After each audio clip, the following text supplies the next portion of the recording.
We will begin your notes with domain and range of linear and quadratic functions.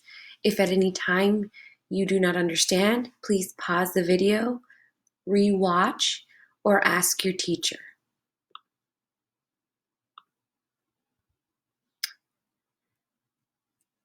Your learning targets will be to determine the domain range of a linear function and to determine the domain and range of a quadratic function. You're going to notice that we have seen some of these graphs before. Now we're just identifying their name and the type of function they are. When we look at linear versus quadratic functions or equations, you're going to notice in linear equations, your x and your y variables will have an exponent of 1. That distinguishes a linear equation. For quadratic equations, you're going to notice your x is squared, and it can be in any format, whether it's function notation or y equals. It is both the same thing. It's just a different notation. Now we're going to look at some examples of equations, and we're going to find the domain and range for each one. So this first example is to find the range given the function f of x equals negative 4x plus 1, given the domain, negative 8, negative 5, negative 1, and positive 3. So what we have done in the past is take these x values and plug them in to find our y value, which would be the range. In this case, I'm going to go ahead and graph this and pull up a table so we can see those points and that line on the graph. So if you have your Desmos calculator open and you wanted to identify the range for these x values, we would type in, and in your Desmos calculator, you're going to notice you can type function notation. So f of x equals negative 4x plus 1. And when I graph that, my line appears here. And I can see a couple of points here on my line. We're going to learn later what these points are. If I want to pull up a table, I can go to my gear icon, convert to table, and my table generates below. I'm looking specifically for negative 8 for x, so negative 8. I'm looking for negative 5 on the x's. I'm looking at negative 1 and positive 3. And when I do that, my x values appear. They don't need to be consistent. They can be in any order, as you see. So my y value when x is negative 8 is 33. When x is negative 5, 21. When x is negative 1, 5. And when x is 3, negative 11. So that's what I would write here on my answers. My domain is the exact same as I'm given, so I'm just going to draw an arrow there. But my range are all the y values. When I plug in a negative 8 for x, I'm going to get 33. When I plug in negative 5 for x, I'm going to get 21. And you can list your x and y values from least to greatest. Here I'm just going to list them from the table. So when I plug in a negative 1, my y value is 5. And when I plug in positive 3, my y value is negative 11. So that would be the range for this situation. Now I'm going to look at finding the domain and range given the equation x equals positive 3. So I'm going to look at that graph and identify what the domain and range are.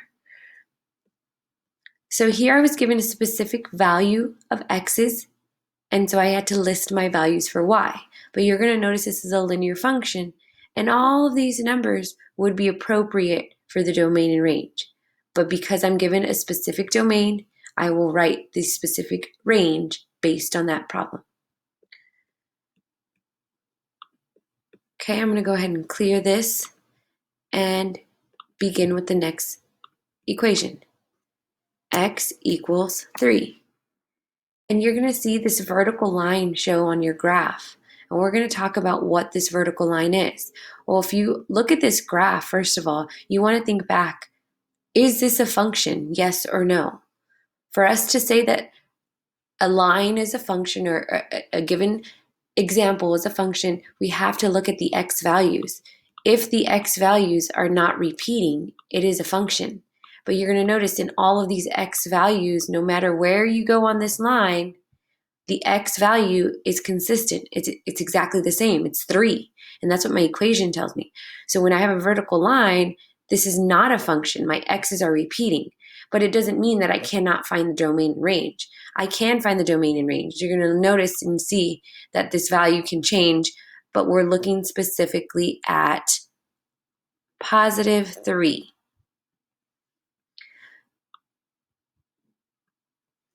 So when x is positive 3, I don't want to move this cursor. That's going to be changing my x value. I want to try and pull up a table, but that's not going to happen here. It's not going to let me pull up a table. So I need to identify, well, what is the domain in this problem? Well, my domain is just 3. There's no other x values for this problem. So my domain is 3. My range, however, when I look at my y values and I look at this graph, I can see that the y values are changing at every point. It's including all of the y values on this line, and there's no restriction for my y values. So I want to go ahead and identify the range to be all real numbers. And I'm going to just go ahead and abbreviate real numbers with the number sign. So in this particular graph, my y's are not restricted. It is the x value that is restricted. Example number 3, find the domain and range given the function f of x equals 56. We need to go back and remember, f of x is the same thing as y. That is my function notation for y. So this is really saying y equals 56, and I can graph that in my calculator whether I use f of x or I use y. So let's go ahead and do that.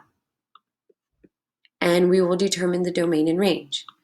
So f of x equals 56. And you're going to notice I can't see 56 on my graph. So you can zoom out until you see your line. And here, it's not a vertical line this time. This time we have a horizontal line.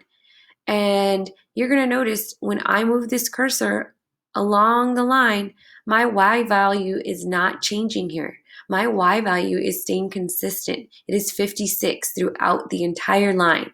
So it is the opposite of x equals. So here my y values are not changing. There's no restriction. The restriction on the y values is exactly 56. So my range here would be exactly 56 and no other numbers. But my domain, when I go back and look at that point and I move it across the line, my domain's not restricted here. I'm using all of the x values as I move across this line, whether I move to the left or to the right. So in words, we'd have to say that's all real numbers. I cannot list all of these values. So we would say all real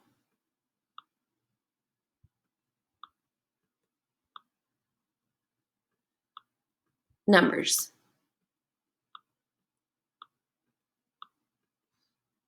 If you need to pause this video, go ahead and pause this video, rewind. I'm going to clear the screen and move on to the next problem.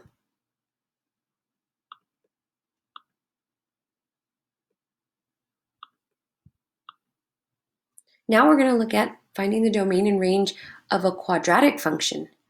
So I'm going to go ahead and X this out and look at finding the domain and range given the function f of x equals 1/3 parentheses x plus 6 close parentheses squared plus 35. So if I go ahead and graph this, it's in function notation. f, excuse me, of x equals 1/3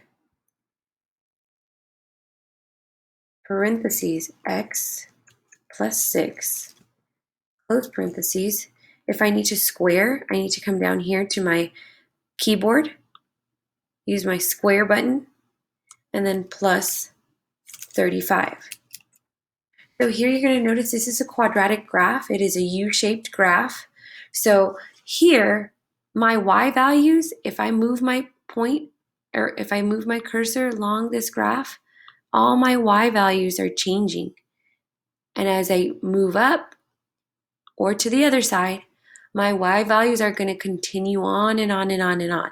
I'm sorry, my x values are going to continue on and on and on to both the left and right side of this graph.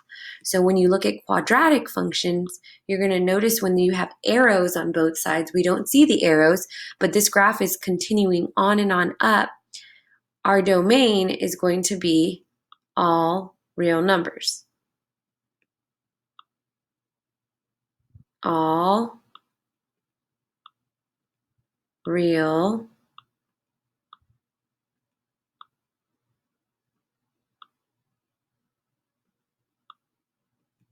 numbers.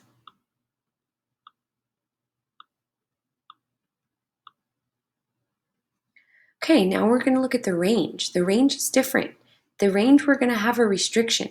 So if I go over here on my y value and I notice that my range has a boundary, or that minimum, at 35, if I put my point on here, you're going to see that y value right here is 35.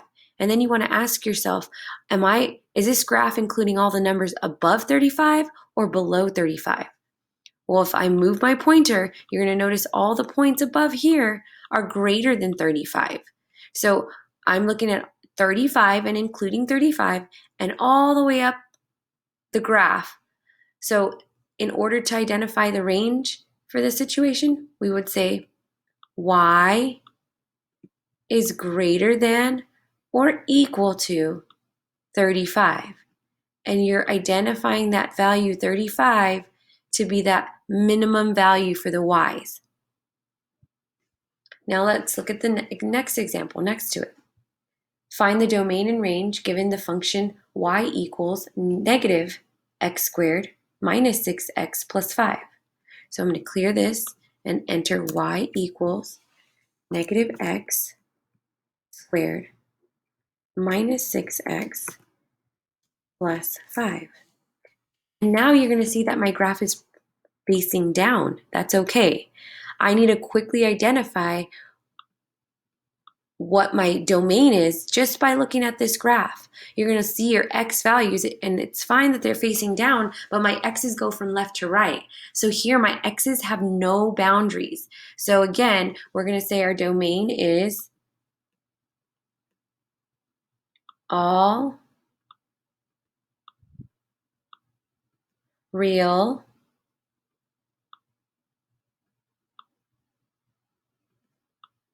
numbers.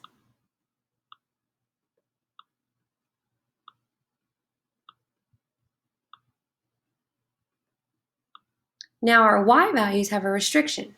So if I go to this graph and I look at the top of this graph, I'm going to see that there is a point here at the very top, and that's my maximum now because my graph is facing down. So you're going to see at the very top, the y values end at 14. Well, if they end at 14, I want to ask myself, well, are they including all the y values below 14 or above 14? Since my graph is facing down, it's including all the y values below 14. If I look at my y values, they're decreasing. So since my y's are restricted to 14 and anything below, we're going to write the range as y is less than or equal to, because we're including that point, 14. So know that you can use your graph when you're trying to identify the domain and range for quadratic or linear functions.